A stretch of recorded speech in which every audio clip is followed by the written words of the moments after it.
Hey, if you're new to Teach Like a Pirate, this has nothing to do with wanting teachers to attack and rob ships at sea. This has nothing to do with Somalia or anything going off the coast over there. There's kind of three layers to the whole pirate metaphor. First of all, it's about the spirit of a pirate. To me, the spirit of a pirate is someone who is unconventional, someone who's willing to reject the status quo, someone who's willing to sail into uncharted waters with no guarantee of success, a risk taker, a rebel, a maverick in the classroom. So it's about embracing that spirit. In addition to that, the P-I-R-A-T-E, it's an acronym. So each one of those letters stands for something in the Teach Like a Pirate system. And then the third layer of the metaphor, pirates are known for having hooks. And so it's about how you can add hooks into what you're doing in your schools and your classrooms to draw students in almost magically or magnetically into what you're doing through your curriculum, through your content. It's about embracing the mightier purpose of being an educator. It's not just about raising test scores, it's about raising human potential. And so embracing that mightier purpose of being an educator, being a life changer with what we do with students in classrooms. Thanks, Dave.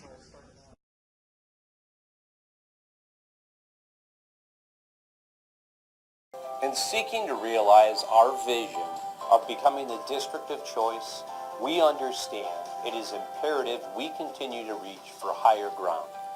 At present, we have multiple distractions to learning that exist. For example,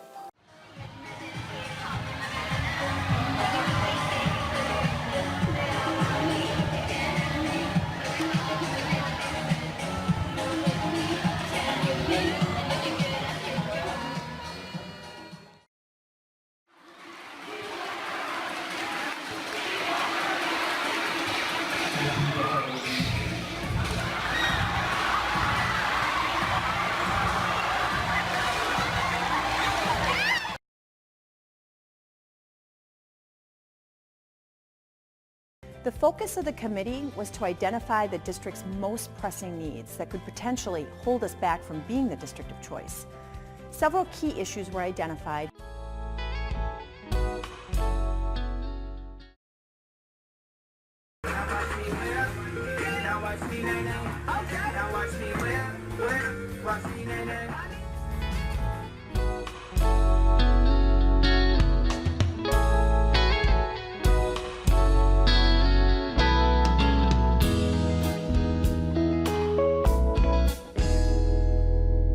A Muskego teacher is spending the night on top of his school. New at 10, Dave Alfery is on the roof right now at Mill Valley Elementary. His chilly night is a reward for students. They raised more than $17,000 for the American Heart Association. He'll come down tomorrow morning at 9 o'clock.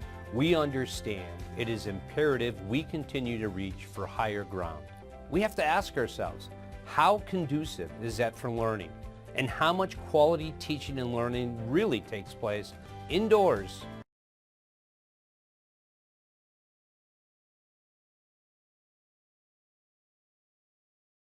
I think there's more freedom to make it entertaining and more, the kids feel like they're more engaged and they can just express themselves more, which is powerful because they're not just so closed into this, you know, everything's in this set way. They can express themselves. But Yeah. it's definitely different. And they're willing to do that? They're because willing to do it.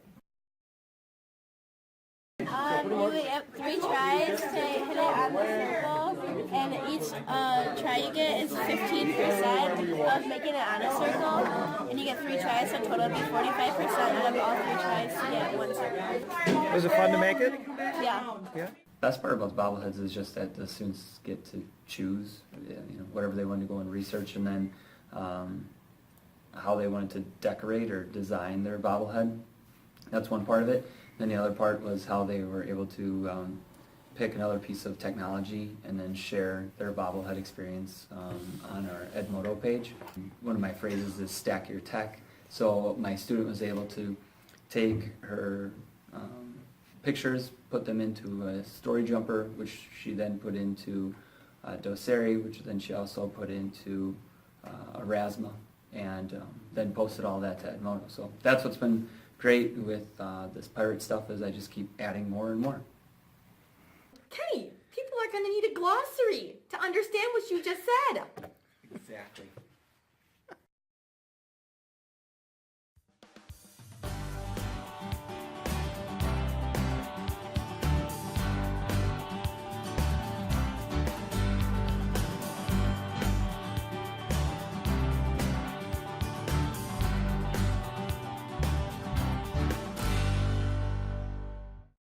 One day to review for a test, they played headbands.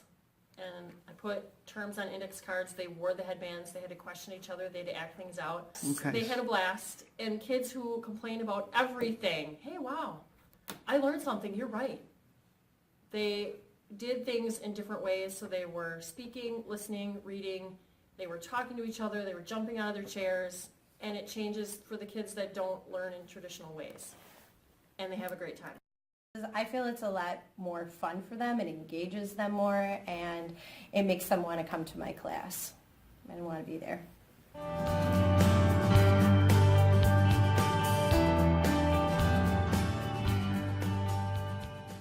So I always like to have 10,000 different warm-ups for them, so it's always unexpected. And I like to sneak fitness development into those warm-ups, but do it in more of a game-like fashion.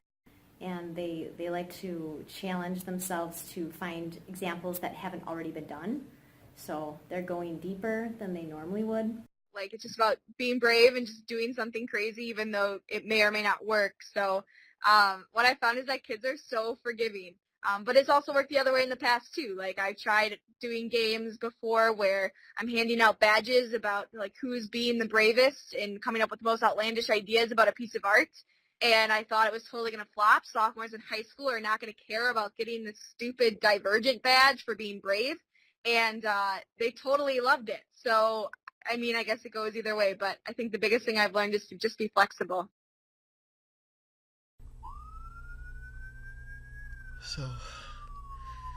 So hello. By now, I'm sure you already know. In a surprise pre-Halloween attack, the zombies came for us. Not just for our country, it was a global attack. About the only things left are a few buildings, some important people, and Twitter.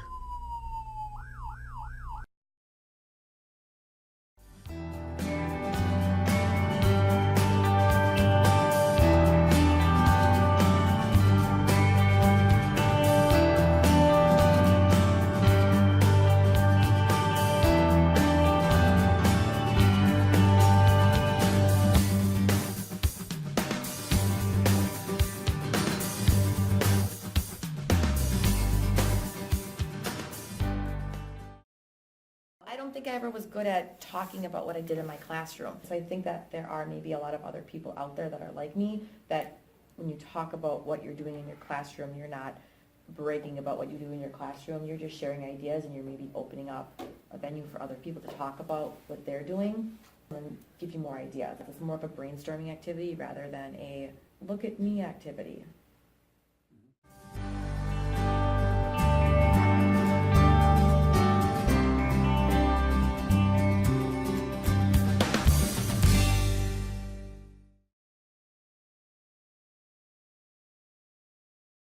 It was better than Cats. I would see it again and again.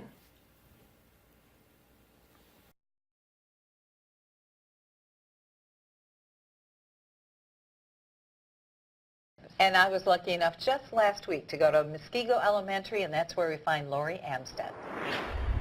And today, before we do our pledge, Hey, Lori. I'm Sally Severson from Channel 12. And we are here to present you with our October Top Teacher Award. 6-year-old Brianna asked her mom to help her make Mrs. Amstead a choice for top teacher. And Brianna looks forward to school every day. It was just great to go to Muskego Elementary, and thanks to Principal Stanley, who kept it such a great secret. Oh, I love it. Yeah. You know you're making a difference when the children want to go to school and Yes, look forward to it. Absolutely, Yeah. and that's what happens every day at Muskego Elementary. Well, I had Miss Pine for AP Psychology when I was a junior. And every day she had really detailed lesson plans. We had a lot of discussions in that class too. And she had a lot of interactive activities so that we could see what we were learning, but do it for ourselves, different psychology terms.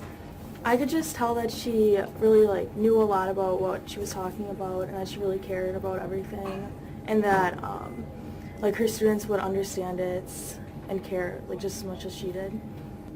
Mr. Passler, he's extremely passionate about English. The best teachers are the ones that constantly are focusing on what they teach. He would always tell us about how he and his wife just like adore English. And when you take your subject home with you, when it's in your life every day, 24/7, 365, I think that's when you can really be passionate about what you teach and how you go about teaching it and the means of teaching your students. I absolutely hated English until last year. Now I really kind of love it. I had a teacher who, in my 5th grade class, he taught us sign language, and to learn like what other people had to use to communicate gives you a different insight on the struggles that other people have. And he actually talked to another school for deaf students, and he had them come in, and we got to speak with them through sign language for a few hours, and that was fantastic. We got to actually talk to people from a school for people who are deaf, and kind of helps you understand what other people have to go through in their lives. Mr. Sievert, he was a minor league baseball player. I have his card. I have one of his cards. Yep, signed card. Be worth something someday. In 4th grade, I had Mr. Drop, and what we did as a 4th grade class is we would spend, I think, about a month on doing Old America and settlers back then. So what you'd have is that you would have to do a project and then research about the different aspects of life back then. And then for a day you would dress up back then. You'd put on your jeans and old shirts, and you get the hats and everything, and you'd have to like live like them for a day. So for lunch you had to bring your pail with all the, like you couldn't wrap anything in plastic, you just had to put it in cloth, and then we would go outside and we'd have like a picnic out there. And that was pretty much a whole month is what we would do for history back then. Well, really, like, it pushed us deeper in the project. I mean, it's like something to just learn about something, but when you actually get involved and start researching it and then actually dressing up and trying to, like, be like them for a day, it really makes an impact on you, and it lasts for a little bit longer because you remember doing it for so long. So, well, I know Mrs. Hetzel and Mrs. King were also involved in that, and they did a lot of projects like that, too, where you would get into it, and then you'd create plays and stuff like that. So it was fun in elementary school, I have to say. Country Meadows. Last year when Mr. Berry kind of got me in order, I started off the year pretty lackadaisical. I wasn't really trying very hard. You know, I think it really showed me that it's up to me to achieve my own potential. I think it's the relationship that I have with him. We talk a lot. I think it worked a lot better for me talking to him because, you know, he's got a lot more of an influence on me than a lot of other people. Well, my favorite teacher is Miss Irvin, and she was my 8th grade math teacher at Lake Dominion Middle School. She was very fun and quirky and made all of our lessons very fun and just made it like the overall learning atmosphere, something that we all wanted to take part in. We had a very good relationship with her, and all the students liked her because of how fun she was and the way that she'd teach and like personalize things and just like make math fun, because it's hard to make math fun, especially when you're in middle school, and that's not something you want to do.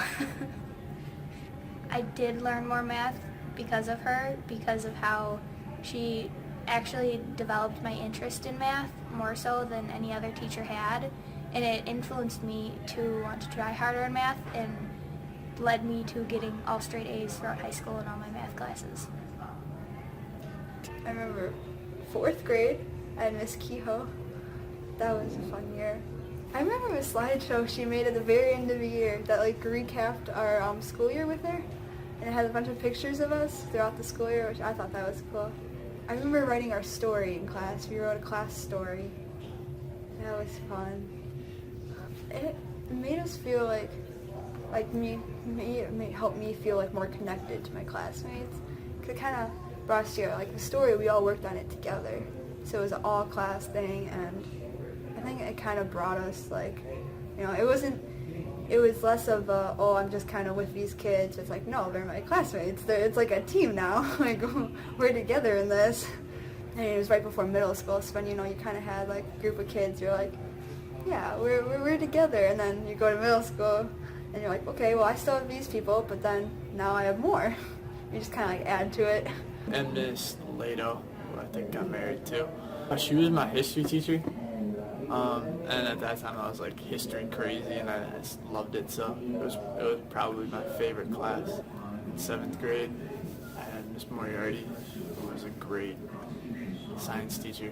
She was really interactive with her students. She never just kind of like talked to you. She showed you what to do. I have a lot of friends that still talk about being in Miss Moriarty's class. And 7th grade, I really like found that I liked science. Like I just kind of like fell in love with science, and now I'm choosing it as a career. So a teacher that helped me kind of transform my educational experience was my sophomore year United States history teacher, Mr. Bosch. He opened up a bunch of new opportunities, a bunch of like new learning paths and ways of going about things that weren't really there for me before. And it really kind of transformed me as a student in the way I study and the way I learn. Just kind of it helped us dive in, and we dug deeper and deeper behind things. So he just kind of taught us to go deeper and further into what we were learning. Kelly Michaels. Every day I would walk into class and she'd greet me with an hola. And every day she was excited with the kids. There was never a day where you'd come in and she seemed like she was in a bad mood. And she always was just ready and always willing to work hard with the kids and do what it took to kind of help us understand the material. A teacher who's been enthusiastic is Miss Gilmore. She's very enthusiastic about everything she does, and in like AP Bio, we learn about like a lot of really small things, and you can't see them, so it's hard to get excited about it. But she gives everything like a personality, and it has its own voice, and she makes it like, even though it's so tiny, we can picture it because she gets into it. You really have to appreciate those teachers when you come across them in this school, in every school. Very blessed. And now that I'm done with high school, I look back on all of it, and I think it was definitely a big part of my educational journey. It wasn't something I blew off. It was something I really appreciate, that I had teachers and people there to help me through it. I think all my teachers are really good.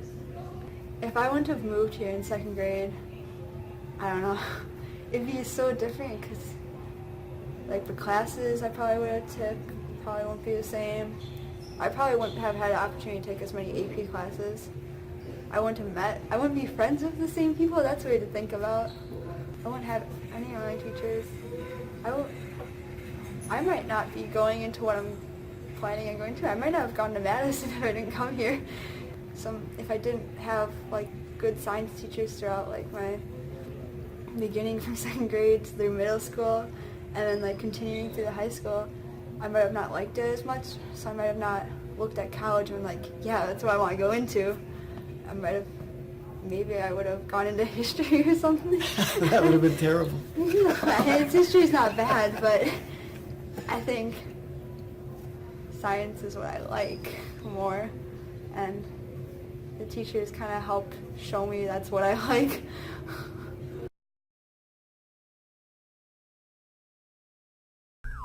So now the world needs your help. Good luck. The future depends on you.